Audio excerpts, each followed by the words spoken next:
and Michelle Lutz is the timekeeper. The adjudicator is Miss Wyra. The topic of this debate is that the burka and niqab should be banned in Australia. The affirmative team seated to my right is Nuriootpa High School, and the negative team seated to my left is from Pembroke School. The speaking time for this debate is 8 minutes. A single warning bell will sound 1 minute before the speaking time, and a double bell will sound at the speaking time. A continuous bell may be rung 30 seconds after the speaking time, in which case the speaker must sit down immediately. Please ensure that your mobile phones and other electronic devices are switched off.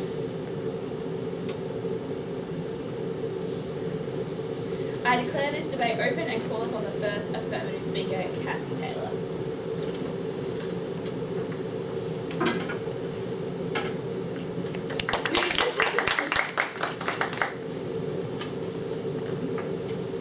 Welcome, ladies and gentlemen. The topic of today's debate is that the burka and niqab should be banned in Australia. This evening, as the affirmative team, we shall describe how these garments of clothing worn in public are causing unnecessary risk and grief to citizens of our nation, and how banning the burka and niqab in public, though controversial, will ultimately benefit everyone in our country. We define the burka and niqab to be some of the many traditional dresses for women of Islamic faith who have chosen to follow the hijab. The hijab being the expression of the Quran's call for Muslim men and women to be modest in their dress and behaviour. The burka is a way of dressing in loose-fitting clothing that covers the entire body and face, other than the hands and the feet. The niqab is similar, however a slit is cut out for the eyes. We define the term banned in Australia to refer to the current discussion and deliberation on the wearing of the burka and niqab being limited to private places only, such as places of worship, independent institutions which allow it, and family homes, and to be banned in public areas within Australia. We would like to reiterate and make it clear as the affirmative team that because of the way we define this topic, we are not proposing a ban on wearing the burqa or niqab in private places. As first speaker, I'll explain that modern day Australia is not as trusting and safe as it once was regarding identification and security, detailing how any facial coverings such as the burqa and niqab are gravely compromising the already declining safety and security of our nation. Our second speaker, Jess, will talk about how putting cultural expression before the safety of our nation goes against the founding principles of Australia, and how it would show solidarity with the victims of extremist governments, and how banning the burqa will only impact a small minority of Australians in order to make a large majority feel safer. Our third speaker, Georgia, will sum up our team case and explain why we disagree with our opposition's arguments. Before I begin my arguments as first speaker, I'd like to establish that they can be said for any facial covering such as a ski mask, motorcycle helmet, balaclava, or any garment of clothing that covers the face and prevents identification. The reason I say this is because the act of banning the burqa or niqab alone, as they can be seen as religious wear traditionally, could be seen as unconstitutional. And to those who are ignorant of this topic, it would appear true, as seen in section 116, which highlights that the Commonwealth of Australia cannot prohibit the free exercise of any religion. However, Peter Edge, an academic specialising in religion and the law, said that this section of the Constitution prevents legislation that has a prohibited purpose rather than a prohibited effect. This was stated after similar legislation, such as forcing Australians to go to war against their religious beliefs throughout the 20th century, was upheld by the Australian justice system. Another example is how the prohibition of weapons, including the kopan, a ceremonial knife for Sikhs, from being carried into the Queensland Parliament has been legally implemented for many years. This debate has been ongoing for an excessive amount of time, with ridiculous accusations from all sides of the argument. Tonight, ladies and gentlemen, we would like to focus on the arguments we are representing and not what has been commonly argued in the media. The reason I mention this is because my first argument is on how the burqa and niqab is a threat to the safety of our citizens in Australian society, including to those who wear these garments. It is particularly a concern for the Australian police force, who find it essential at times to call for eyewitnesses to come forward and provide evidence after a crime occurred, so they can identify suspects and better recollect what occurred at a crime scene. CCTV from stores and street cameras are extremely effective in identifying witnesses, with footage often aired on television so that members of the public or the witnesses themselves can come forward and provide key information. This has been crucial to discovering key evidence in Australian cases, with the most infamous being the Jill Marr case in 2012. Identifying the witnesses and perpetrator was the crucial aspect of police discovering her dreadful fate, and without this ability to be identified, it has been said by senior police officials that her case may have been left unsolved to this day. Those wearing a burka or niqab may be totally innocent, but the fact that they cannot be identified in the case of a crime or emergency could lead to critical information being unknowingly withheld from police, which is a gamble that our nation, in an age of heightened terror and crime, according to the Australian Institute of Criminology, we should never be prepared to take. Another risk regarding wearing a burka or niqab is the security and safety for Australians, with the added anonymity of a face covering reportedly causing criminals to commit crimes more violently and avoid responsibility in their actions. In 2012, a woman was able to avoid fines for her dangerous driving due to a claim that police could not prove she was behind the wheel. The fact that we are allowing people on our roads avoid penalties for their reckless and dangerous conduct is a risk for all drivers and is a serious matter to consider. In 2010, a man committed an armed robbery on public property in a Sydney car park wearing a burqa. Although this is only one case, it has happened before, and statistically, this can happen again. We would not propose a ban on this garment of clothing if it did not ultimately impede on the safety of our Australians. We wish to ban it for the same reason other face coverings such as motorcycle helmets cannot be worn into a bank, petrol station or on a plane.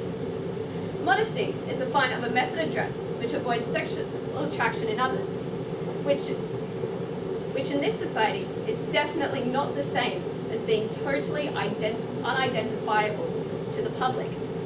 Whilst everyone is entitled to their own interpretation of their religious text, it needs to be considered that there are many ways a woman can practice hijab without compromising the ability to be identified.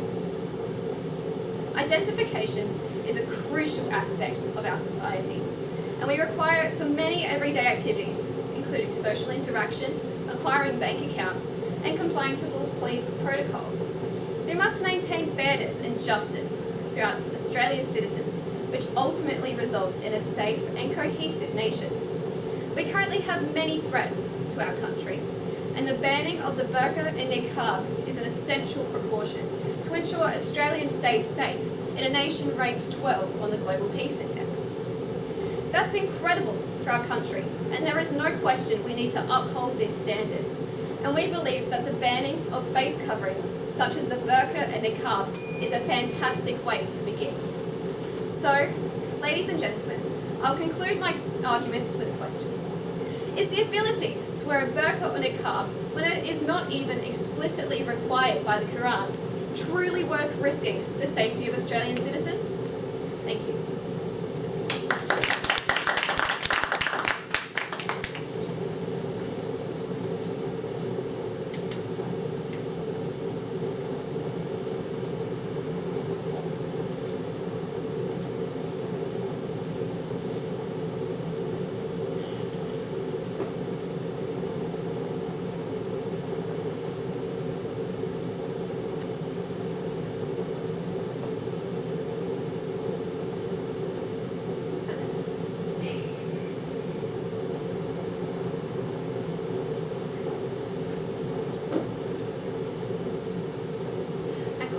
The first negative speaker, Eleanor McLaren.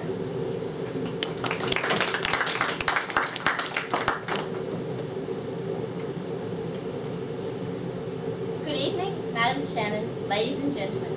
The topic for this evening's debate is that the burqa and niqab should be banned in Australia. As the negative team, we strongly disagree with this statement. Our team agrees with the definition put forward by the affirmative team. Before I begin my points, I would like to point out some flaws in the opposition's case. The first affirmative speaker has tried to tell you that banning the burqa is important for identification and security. This is false, as in all important places where identification is crucial, such as in court, in banks, and in airports, women can already be asked to remove their burqa when necessary, and generally do so amicably. She also said that it is not explicitly stated in the Quran that Muslim women must wear the burqa. This is true. However, In many countries, it has become a cultural symbol to wear the burqa, and when people come to Australia, they want to stick by their cultural convictions, so they still choose to wear the burqa, and that is still a religious and cultural decision on their part. Tonight, I'll be talking about the need for religious freedom in our country, and how the proposal to ban the burqa and niqab has become a political issue rather than a moral one. I will then go on to discuss the issue of encouraging discrimination against Muslims, and the fact that a ban suggests that we should be afraid of the idea of this component of Islam. My second speaker, Grace, will talk to you about how the government should not have the right to control how a person practices their religion, as long as it doesn't harm others. She will back this up by explaining how it is not the place of the government to pass judgment on whether the burqa and niqab oppress women. Then she will demonstrate how a ban of the burqa and niqab is a violation of Article 18 of the United Nations Universal Declaration of Human Rights. Finally, she will say that it is difficult to control such a ban, and that it is not a solution to issues we face in Australia. Now to my first point. Religious freedom is considered to be one of the most important rights of the individual around the world, and Australia is no exception to this. Section 116 of the Australian Constitution states that the Commonwealth shall not make any law for establishing any religion, or on imposing any religious observance, or for prohibiting the free exercise of any religion, and no religious test shall be required as a qualification for any office or public trust under the Commonwealth. To ban the burqa and niqab would indeed be prohibiting the free exercise of a religion. A small percentage of Muslim women choose to wear the burqa or niqab as a part of their religious beliefs. We as Australians take pride in calling ourselves a multicultural nation. This is supported by a study done by Charles Sturt University that found that 87% of Australians believe that it is a good thing to have our nation's citizens made up of people from many different cultures. Hence, we have a moral obligation to protect the religious freedoms of all our nation's citizens. Now to my second point. The debate around banning the burqa has become extremely politically loaded of late. The chief example of this being Pauline Hanson's recent stunt in the Senate. The moral debate has become one of political significance, and to take it further would only lead to further division in the community. When the debate becomes a political tool, Muslim women become pawns in a political game. The language used by politicians in order to persuade Australian citizens to agree with the proposal to ban the burqa is increasing the amount of racism Muslims experience, according to a number of studies. PhD researcher Randa Abdel Fattah from Macquarie University told the attendees of a conference in Parramatta that the anti-halal debate in Australia was being fueled by Islamophobic remarks from politicians and the media. She stated that the language from certain politicians and media commentators had contributed to an increased sense of fear towards Muslims and Muslim-related issues, such as halal food. To give in to a burqa ban is also to give in to the wishes of the far-right extremist groups who called for a ban simply to demonstrate their hatred towards the religion of Islam. An example of this is Corey Bernardi publicly proclaiming that the burqa is a shroud of oppression and a flag of fundamentalism, and that it is linked to terrorism in Australia. Earlier this year, Pauline Hanson tweeted the following comment: "It seems people don't realise the burqa is not a religious right. It's an evil tool of oppression and an extreme national security risk." The Islamophobia in Australia report found that there was a threefold increase in racism directed at Muslims when the federal government last proposed banning the burqa in 2014. Opening up the debate to political and public scrutiny results in a divided society when people express their political views online and offline and choose to invoke racist comments into their arguments. My final point is that a ban on the burqa and niqab would encourage Islamophobia and incite hatred towards Muslims, and more specifically, Muslim women. Islamophobia is defined as irrational fear of, aversion to, or discrimination against Islam or people who practice Islam, by the Merriam-Webster Dictionary. The Islamophobia in Australia report, which I cited earlier in my speech, found that 67.7% of the Muslims who experience racial abuse were female. The report was a collaboration between several universities, the Islamic Sciences and Research Academy of Australia, and the Diversity Council of Australia. It was presented to the New South Wales Government in July this year. It also found that 79.6% of women who were attacked were were wearing some sort of face covering, and that it had a deep impact on the children of the women targeted. In France, the decision to ban the burqa has sparked some cases where Muslim women were verbally and physically abused for defying the law and expressing their faith. One case involves two self-styled patriotic vigilantes who targeted a pregnant 21-year-old in the commuter town of Argenteuil, northwest of Paris, in June.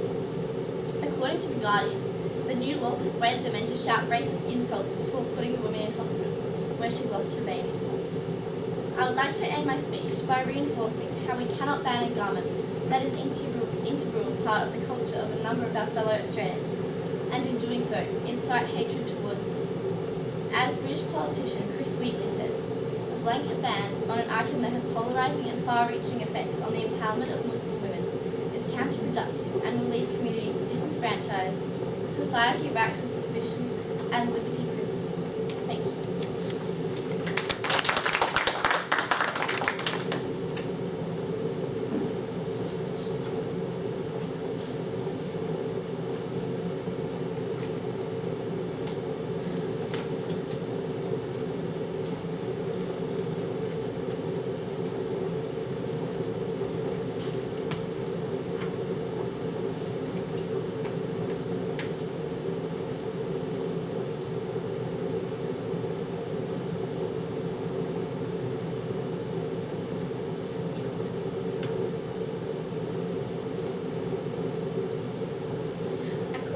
Second affirmative speaker, Jessica Dickinson.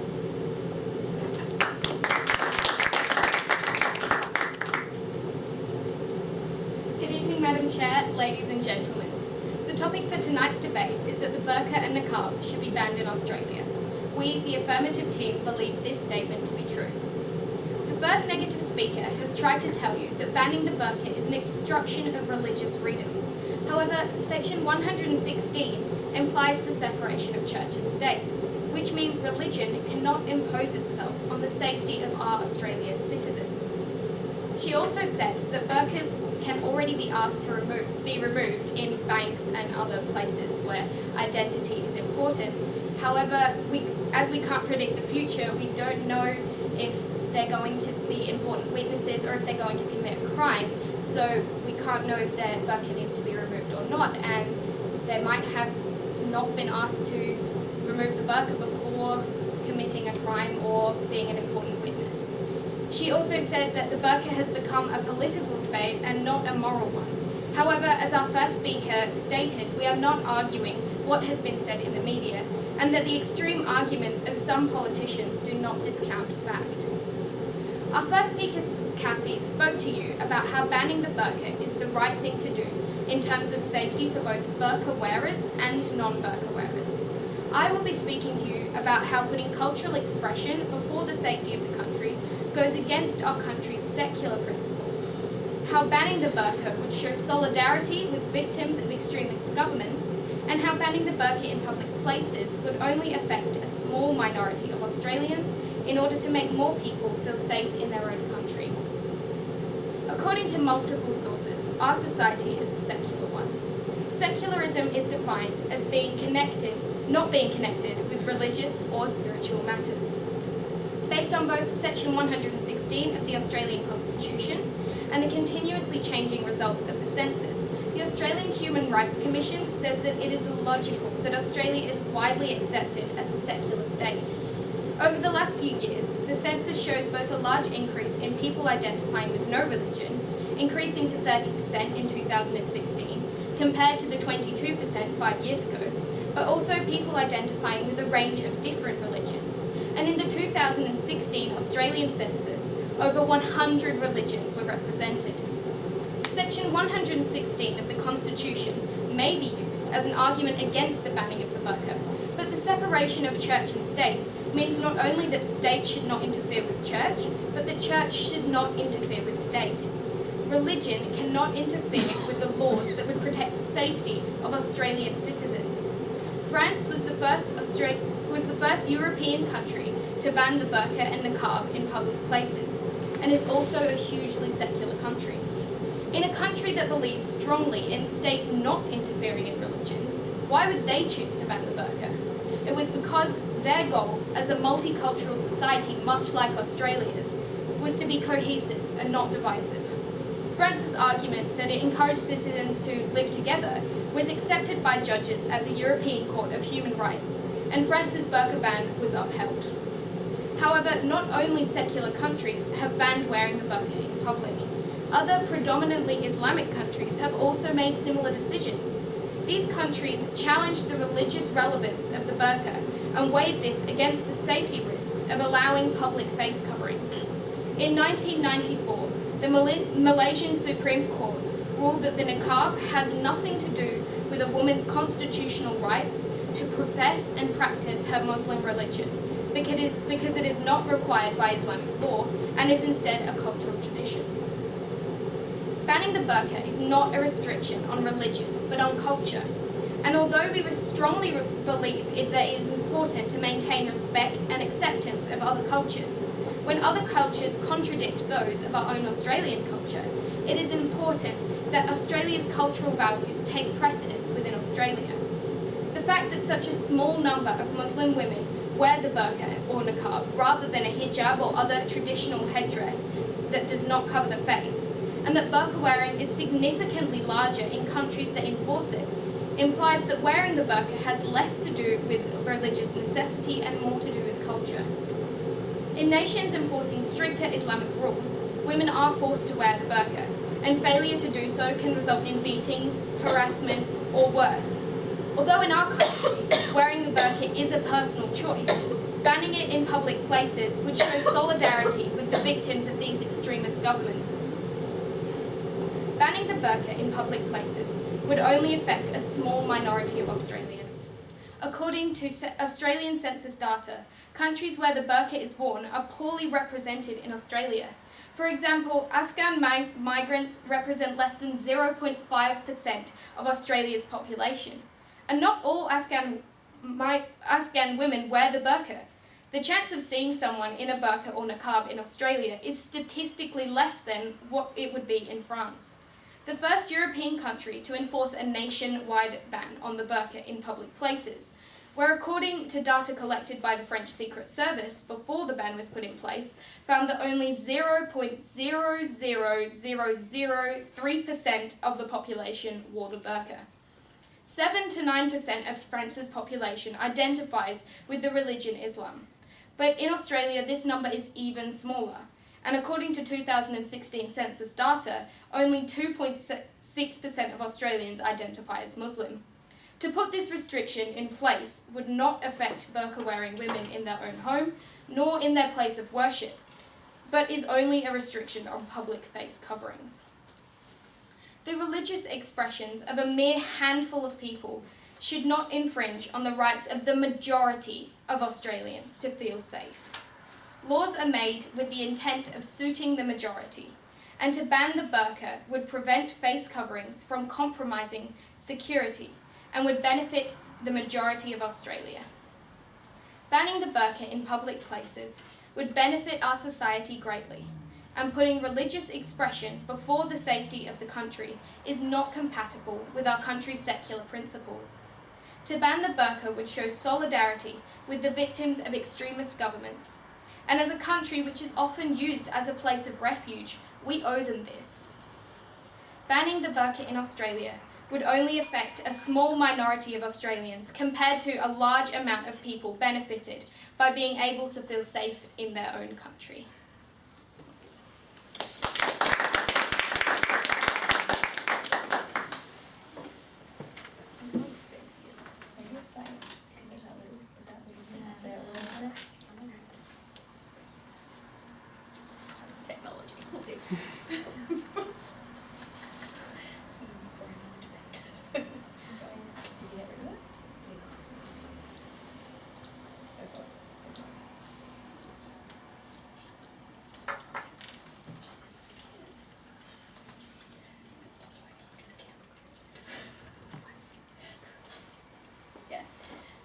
I call upon the second negative speaker, Grace Jin.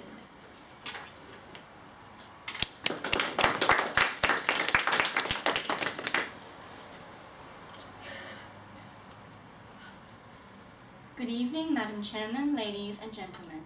topic for our debate tonight is that the burqa and niqab should be banned in Australia. We, the negative team, believe that this statement is false. The second affirmative speaker has tried to tell you that the banning of the burqa only affects a small amount of the population of Australia, so the ban is justified. This is wrong because so far, in Australia there have been no instances of crime being related to the wearing of burqas. The first affirmative speaker provided no source when stating that there was a correlation. Therefore, a ban, even affecting a small amount of the population with no statistics to back up, is not justified. She also tried to tell you that Australia is a secular government. She said that the church cannot interfere in state and the state cannot interfere with the church. However, by restricting religious freedoms, the state is interfering with the church. Our first speaker has already stated that the banning of the burqa and niqab in Australia would oppose religious freedoms in our country and would become a loaded political issue. She has also explained how a ban would encourage discrimination against Muslims and fuel the misleading idea that Islam is a religion to be feared. Today, I'll be talking to you about 3 points regarding the reasons why the burqa and niqab should not be banned in Australia. My first point is that the government should not play a role in dictating what a person can and cannot wear, or how someone practices their religion, especially if these decisions are not harmful to others. This is because the government's responsibilities do not extend to limiting the freedom of expression or passing judgment on whether or not the burqa or niqab oppresses women. While it is probable that some women are forced into wearing burqas, it is not appropriate to equivocate that all women who wear the burqa are oppressed. According to The Telegraph, many women choose to wear burqas and niqabs for reasons such as promoting feminism, to show pride in their religion, or simply for fashion purposes. If we ban the burqa, we are essentially restricting free will, which the government should not be encouraging. The only way to justify the government's involvement on the ban is if the burqa or niqab places national security or the safety of Australia's people at risk. However, according to the ABC, so far no issue has yet emerged with a Muslim woman or anyone else wearing the burqa in terms of aiding crime. This means that any fear of the burqa compromising our safety in the future is pure speculation, and arguments to ban it from this perspective lack evidence and links back to our first speaker Eleanor's points on religious intolerance and the fear of Islam. Weapons can be concealed under the burqa. Actually, weapons can be concealed under various types of loose clothing. Burqas make it difficult to identify individuals, especially on security cameras, or so do sunglasses, scarves, or hoods. There is no evidence to suggest that a ban on the burqa is going to prevent safety and security risks. Furthermore, women in burqas can be asked to show their faces in a private room if necessary, during any instances when facial identification is needed, such as in banks or at the airport. There is no reason for the government to impose a ban on the burqa or niqab, especially since there is no evidence that the wearing of burqas causes harm to others. Now to my second point, that the banning of the burqa and niqab would be a violation of the United Nations Declaration of Human Rights. The reason for this is that wearing the burqa is, for many Muslim women, especially in Australia, an expression of their faith in Islam. Banning the burqa and niqab will force Muslim women to choose between defying their religious beliefs and defying the law, which is too much to ask. It breaches Article 18 of the Declaration of Human Rights, which according to the United Nations website states that everyone has the right to freedom of thought, conscience, and religion. This right includes freedom to change his religion or belief, and freedom, either alone or in community with others, and in public or private, to manifest his religion or belief in teaching, practice, worship, or observance. Muslim women who choose to wear the burqa have a right to freedom to do so, especially as a religious practice or an expression of their religious beliefs. Banning the burqa would be a suppression of the individual liberty of women, which is a breach in Article 18 of the Declaration. Article 30 of the Human Rights Declaration then states that nothing in this declaration may be interpreted as implying for any state, group, or person any right to engage in any activity or to perform any act aimed at the destruction or any of the rights and freedoms set forth herein. Therefore, there is no excuse to justify outlawing the burqa and the niqab, which is a breach in the Declaration of Human Rights signed by Australia and adopted in 1948. My third and final point is that the implementation of a ban would be problematic, as whether or not the law is being obeyed would be extremely difficult to enforce. This is because a blanket ban is, from a pragmatic point of view, difficult to control, especially if there are avid protesters like such a ban would likely entail. What penalties should befall those who refuse to obey the law? A breach in the ban should probably result in nothing more than a fine in terms of severity, as jail time seems excessive. But is a fine enough to persuade passionate Muslims to disregard their religious beliefs? It seems doubtful, and it would be difficult to track down and punish each member of society who is seen wearing a burka or niqab. Publications on Australian news outlets such as ABC describe events such as the Sydney riots in 2012 after a movie portrayed the Prophet Muhammad, which resulted in violent demonstrations and attacks worldwide. According to The Conversation, there have been many similar violent outbursts in Muslim history, all brought about from instances where Muslims felt their religion was being disrespected in some way. This indicates that with an implementation of a ban on burqas and niqabs, tensions would most likely rise between those who agree with the ban and those who don't, and chances of riots or violence, either between Muslims who want to keep the burqa and those who practice other religions and want it gone, or between Muslims and law enforcers, are likely to increase. A ban would also likely increase abuse by non-Muslims against women who still choose to wear their burqas in public. Outlawing the wearing of burqas has the possibility of increasing hostilities, and not only this, but a ban would also bring into question the slippery slope argument. If one form of clothing, used as a form of self-expression and appreciation of religion, can be banned, then what is there to stop the government from banning other forms of clothing and accessories that it also sees as a potential risk to our country? Where do we draw the line on what is acceptable for the government to dictate and what is not?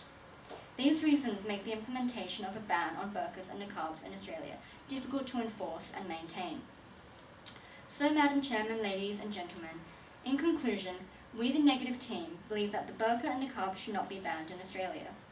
Not only should the government not be allowed to play a role in controlling freedom of expression through how someone dresses or practices their religion, but a ban on the burqa and niqab violates the United Nations Declaration of Human Rights and would also be incredibly difficult to enforce. As Mother Teresa once said, human rights are not a privilege conferred by government. They are every human being's entitlement by virtue of his humanity. Thank you.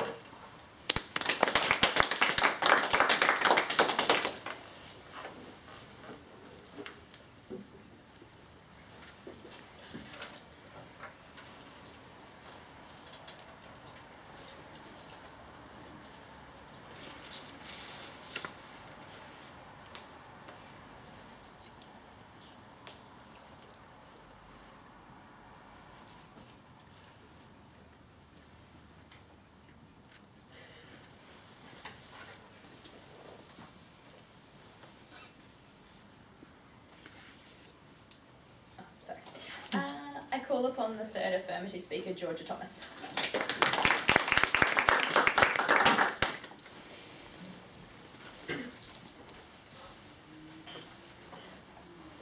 Ladies and gentlemen, Madam Chair, the topic for tonight's debate is that the burqa and niqab should be banned in Australia, and we, the affirmative team, strongly believe this to be true. The first negative speaker has tried to tell you that banning the burqa and niqab will increase racism and proceeded to cite a statistic showing that the political debate around halal regulations increased racism. However, because this stat relates to an entirely different debate, it cannot be used as evidence that banning the burqa would also increase racism in the same way that this political debate has. The first speaker has also told you that Australia has a moral obligation to protect religious freedom. And indeed this may be true, and it may be moral, but it certainly is not a legal obligation to do so. And when it comes to the safety and security of Australians, I believe that legal objections outweigh moral ones. The second speaker has tried to tell you that no burqa-related crimes have occurred. However, this is simply false, and there has been one reported incident in Australian history where a burqa has been used to cover up someone's face in the committing of a crime. If this has already occurred once in Australia, why should we be risking that it happens again, and perhaps in more extreme circumstances? When there is evidence that this has happened in Australia and there is evidence that it has happened overseas, why should we be risking it when it has already occurred here? The second negative speaker has also mentioned again that burqas could be removed in the instance of going into banks or petrol stations. However, as Jess, our second speaker, also said, we can't predict future incidents. So we can't predict if a witness will be required to identify a suspect in a crime, and we cannot predict if someone is intending on committing a crime similarly. So even if the burqas can be asked to be removed, particularly in the incident of witness recognition, there's no way we can tell that they will be a witness to a crime. So suggesting that we can ask them to remove the burqa would not be useful at all in that situation. The second speaker has also said that banning the burqa and niqab in Australia would be a breach of human rights. However, as Jess, our second speaker, mentioned, France has also banned the burqa, and when they were doing so, it actually went to the European Court of Human Rights, and they used France's goal in banning the burqa was to be a more cohesive and then divisive nation, and this was accepted by the European Court of Human Rights, and France's burqa ban was upheld. So it is fair to say it may breach human rights, but the Human Rights Council has found that that is an acceptable reason to instate a burqa ban. And additionally, the Human Rights Declaration is not legally binding, even though Australia has agreed to it. So regardless of us signing on to the United Nations Declaration of Human Rights, we're not legally required to uphold them. And additionally, in terms of the religious freedom human right, their religious freedoms can still be expressed in their place of worship, as the burqa would only be banned in public places. So they can still use the burqa to express their religious freedoms and culture, just only in their place of worship and in their homes. The second speaker also stated that it would be a blanket ban, and this just simply isn't true, because we have mentioned several occasions that this is not a full blanket ban, that it is simply on only public places rather than private ones and places of religious worship and the home. And it's also a slippery slope, as they've mentioned. The banning of the burqa could lead to civil disruption and disobedience and outrage if it were legislated that the burqa cannot be worn. However, this is a slippery slope fallacy, because there's no way we can predict that that would happen. And to further disprove that, in France, when it was banned, there was no such instances of that occurring. So there's no way we could suggest it could happen, because it may not. So it is simply just a fallacy to suggest that. The second speaker also said that if we ban the burqa, that it will bring up a slippery slope in where do we stop banning facial coverings if we ban the burqa and the niqab? Where do we stop? However, to bring this up, it is a slippery slope fallacy again. And additionally, we have already banned helmets and balaclavas in banks and petrol stations. So we are not doing anything new. We are simply adding to the list of facial coverings, as these can pose risks, and it is reasonable to do so because the helmets and the balaclavas have already been banned, and we're just banning the burqa for a similar reason and for the same purpose. And once again, I would like to reiterate that we are not debating the media and political opinions by politicians. We are simply debating fact and purposeful figures, because this is a topical debate and ridiculous accusations have been made from both sides very publicly in the media, and this is not something we wish to debate. We wish to debate it with purpose and with fact and meaning. So, Madam Chair, ladies and gentlemen, in conclusion, we, the affirmative team, strongly believe that the burqa and niqab should be banned in Australia. Our first speaker, Cassie, spoke to you about how modern-day Australia is not the safest place, and how facial coverings such as the burqa can compromise security, and how consequently banning the burqa and niqab is the right thing to do in terms of safety for both those who would wear the burqa and those who don't. Our second speaker, Jess, spoke to you about how putting cultural expression before the safety of our country and people goes against our nation's secular principles, how banning the burqa would show solidarity with the victims of extremist governments, and how banning the burqa and niqab would only affect a small minority of Australians in order to make the majority feel safe. If Islamic countries can make rulings about the banning of full face coverings, then why are we, a non-Islamic country, tearing ourselves to pieces over it? Expressions of faith and culture cannot trump every other consideration, especially those that concern the overall safety and security of our country. We should not be required to accommodate ourselves to this practice, an adversary of democratic manner demonstrated by very few but affecting the lives of very many. We should align ourselves with much of Europe and many Islamic countries and ban all facial coverings, including the burqa and niqab, in public places. In a democratic and secular country, the wider national interest must prevail over personal choice. So, because of such, we, the affirmative team, strongly believe that the burqa and niqab should be banned in Australia. Thank you.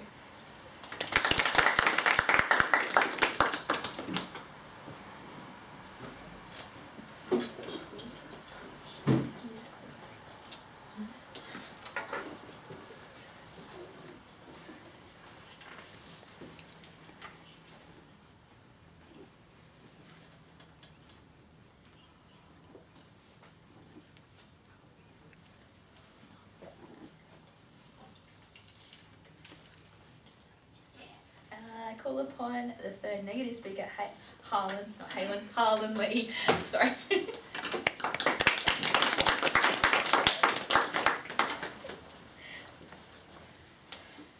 Good evening, ladies and gentlemen. As you have heard, the topic of our debate tonight is that the burqa and niqab should be banned, and we, the negative team, strongly disagree with this statement. I, as the third speaker for my team, will not be introducing any new premises, but will sum up the points eloquently delivered by our previous speakers. However, before I move on to my team's summary, I would like to take the opportunity to point out some flaws and inconsistencies in the opposition's arguments. The first speaker tried to convince you that the burqa is a threat because of security measures. We agree that the inability to be identified at first glance can be a security threat at a bank, on a plane, or in a handful of circumstances. However, a ban across all public spaces, possibly restricting people from not expressing their religion as they choose, is unconstitutional. In these handful of situations, women can be respectfully taken into a separate room and asked to remove their veil, a far more effective solution to this identification threat.